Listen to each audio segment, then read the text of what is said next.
The concept of a pre-wrath rapture is one of several premillennial views on the end-times events among some evangelical Christians, and states that Christians will be raptured at the end of a time called the Great Tribulation, and before the day of the Lord.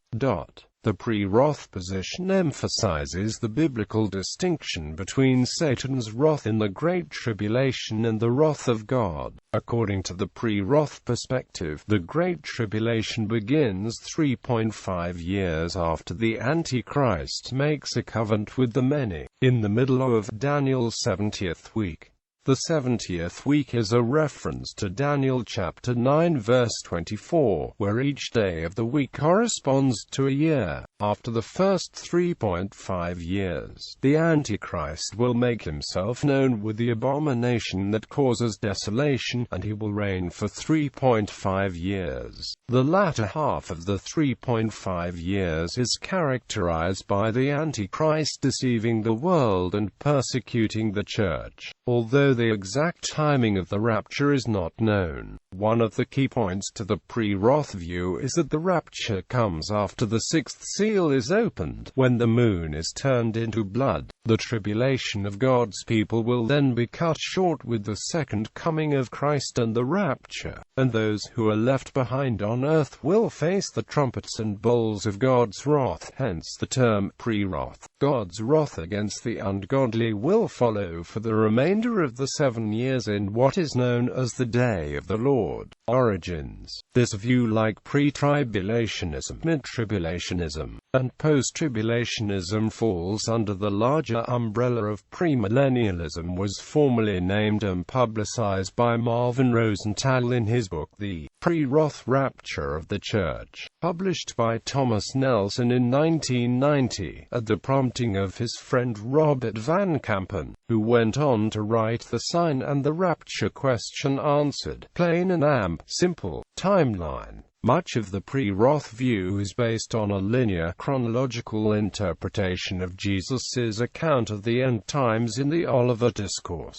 in contrast to the traditional pre-tribulation view. For example, the moon turning blood red only occurs once according to the pre-wrath perspective. Events subsequent to the rapture are based on face-value interpretations of the books of Revelation and Daniel. The beginning of birth pains start with wars, famines and earthquakes around the world. This duration is thought to cover the first 3.5 years of Daniel's 70th week, which starts when the Antichrist confirms or strengthens a 7-year covenant with the many. The Antichrist starts his reign with the abomination of desolation at the midpoint of the 70th week, putting an end to sacrifice and offering. His reign, along with the false prophet, lasts for 3.5 years. The Antichrist's rule begins the Great Tribulation, a worldwide distress unequal to any across history. At this time the believers of God face persecution. During the latter half of the 3.5 years and prior to Jesus' return, the sun will be darkened, the moon will not give its light, stars will fall from the sky. In Revelation chapter 6 verse 12, this coincides with the opening of the sixth seal, when the sun turns black and the moon turns blood red. Jesus appears coming on the clouds of the sky to all, and angels will bring about the rapture of the church. In Revelation, his appearance is signified by the people calling out, "Hide us from the face of him who sits on the throne and from the wrath of the Lamb."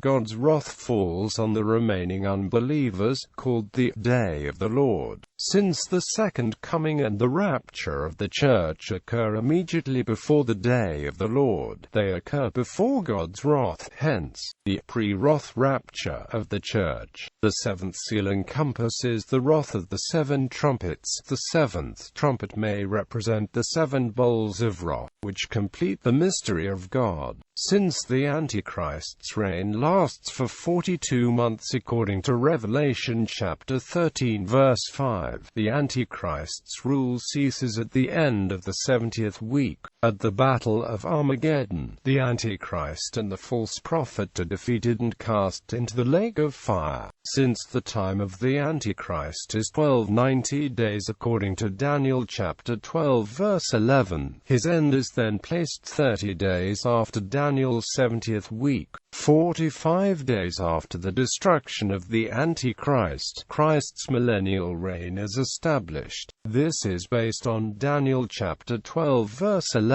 which states, "Blessed is he who waits, and comes to the 1335 days." Quote, the 45 days is derived from taking 1335 and subtracting 1260 days and 30 days, or 1335 equals 45.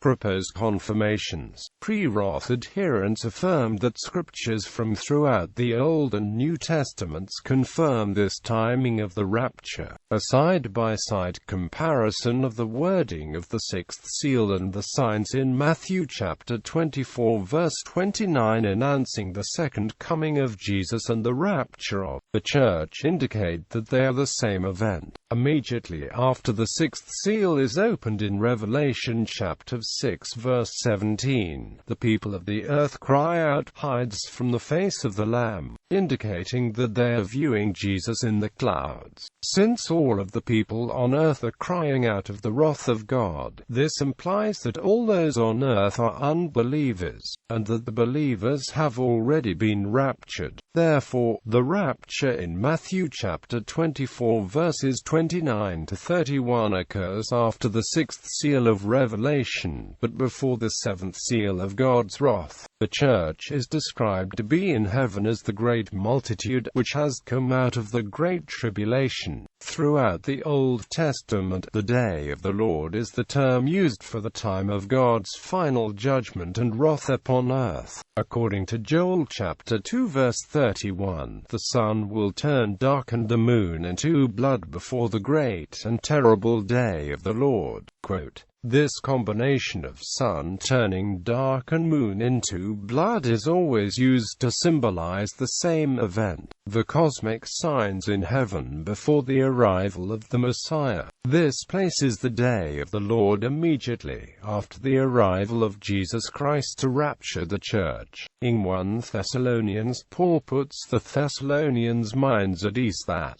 while the members of this church were experiencing severe testing and tribulation, the day of the Lord had not come upon them and they had not missed the Lord's return. Paul writes that those who are alive at the coming of the Lord will be caught up in the sky with him at the rapture. Then in chapter 5, Paul writes that, "But of the times and the seasons, brethren, you have no need that I write to you. For the day of the Lord comes as a thief in the night, but you, brothers, are not in darkness, so that this day should surprise you like a thief."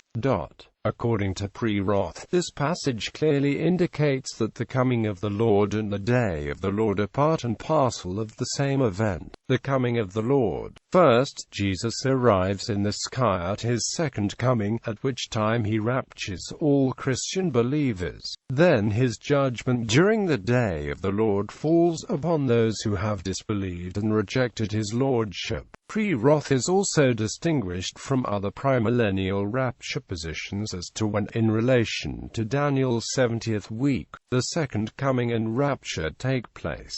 Pre-trib places the rapture before the 70th week. Mid-trib places it at middle of the 70th week. Post-trib places it at the end of the 70th week. Prewrath places it at an unspecified time after the midpoint of the 70th week but before the end. This is justified, according to Prewrath, by the fact that Jesus places his return after the abomination of desolation, which occurs at the midpoint of the 70th week. Thus, if the second coming and rapture occur after the sixth seal, this places this event after the midpoint but before the end. Issues. The Prewrath view contains some diversity with respect to the chronology of seals, trumpets and bowls, the timing and nature of Christ's reign, the fate of Israel during and after the tribulation. However, such differences on how specific events occur within the 70th week still fall under the framework of the Prewrath timeline.